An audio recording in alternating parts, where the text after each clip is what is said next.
ನಮಸ್ಕಾರ ಫ್ರೆಂಡ್. ಇವತ್ತು ನಾನು ಗ್ರೀನ್ ಕಲರ್ ಮಟನ್ ಚಾಪ್ಸ್ ಮಾಡ್ತಾ ಇದ್ದೀನಿ. ಹೇಗೆ ಮಾಡ್ತೀನಿ ಅಂತ ತೋರಿಸ್ತೀನಿ, ನೋಡ್ಕೊಂಬರೋಣ ಬನ್ನಿ. ನೋಡಿ, ಇದು ಚಾಪ್ಸ್ ಐತಿ, ಮಟನ್ ಚಾಪ್ಸ್ ತೊಳೆದು ಇಟ್ಕೊಂಡೇನಿ. ನಾನೀಗ ಒಂದು ಮಿಕ್ಸರ್ ಜಾರ್ ತೊಗೊಂಡೇನಿ, ಒಂದು ಬಟ್ಟಲ್ದಷ್ಟು ಕೊಬ್ಬರಿ ತೊಗೊಂಡೇನಿ, ಸ್ವಲ್ಪ ಶುಂಠಿ ತೊಗೊಂಡೇನಿ, ಒಂದು ಗಡ್ಡೆ ಬೆಳ್ಳುಳ್ಳಿ ತೊಗೊಂಡೇನಿ, ಸ್ವಲ್ಪ ಕೊತ್ತಂಬರಿ, ಸ್ವಲ್ಪ ಪುದೀನ, ಒಂದು ಏಲಕ್ಕಿ, ಸ್ವಲ್ಪ ದಾಲ್ಚಿನ್ನಿ, ಒಂದು 3 ಲವಂಗ. ಈಗ ಇದನ್ನು ನುಣ್ಣಗೆ ಪೇಸ್ಟ್ ಮಾಡ್ಕೊಂಬರ್ತೀನಿ. ನೋಡಿ, ಈ ಥರ ಪೇಸ್ಟ್ ಮಾಡ್ಕೊಂಬಂದೇನಿ. ನಾನೀಗ ಒಂದು ಕುಕ್ಕರ್ ಇಟ್ಕೊಂಡೇನಿ, ಸ್ವಲ್ಪ ಎಣ್ಣೆ ಹಾಕ್ಕೋತೀನಿ. ಇದಕ್ಕೆ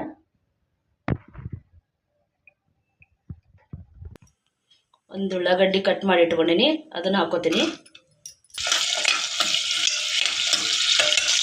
ಟೊಮೆಟೊ ಹಾಕ್ಕೋತಾ ಇದ್ದೀನಿ.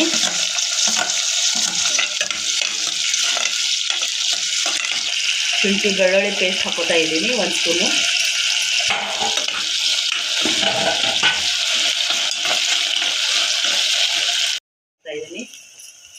ಸ್ವಲ್ಪ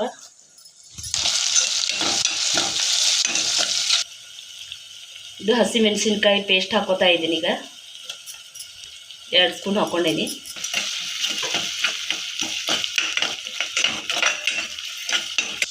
ಈ ಚಾಪ್ಸ್ ಹಾಕೋತೀನಿ.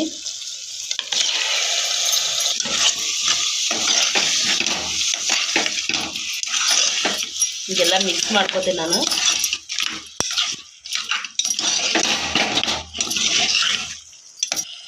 ಗರಂ ಮಸಾಲ ಹಾಕೋತಾ ಇದ್ದೀನಿ, 1 ಸ್ಪೂನು.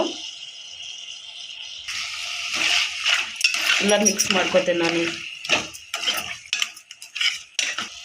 ಒಂದು 5 ನಿಮಿಷ ಹಾಗೆ ಮುಚ್ಚಿಟ್ಕೋತೀನಿ. ಮಸಾಲೆ ಹಾಕೋತೀನಿ.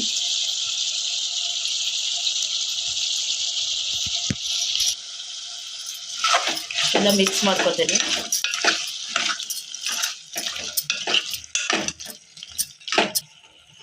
ಸ್ವಲ್ಪ ನೀರು ಹಾಕೋತೀನಿ.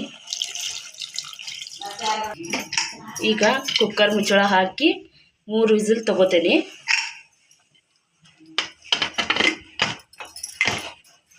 ಈಗ ನೋಡಿ ಆಗಿದೆ ಇದು. ನೋಡಿ ಫ್ರೆಂಡ್ಸ್, ಈಗ ರೆಡಿ ಆಗೈತಿ. ನೀವು ಒಂದ್ಸಲ ಮನೆಯಲ್ಲಿ ಟ್ರೈ ಮಾಡಿ ನೋಡಿ, ಹೇಗೆ ಬಂತು ಅಂತ ಕಮೆಂಟ್ ಮೂಲಕ ತಿಳಿಸಿ. ಬಾಯ್.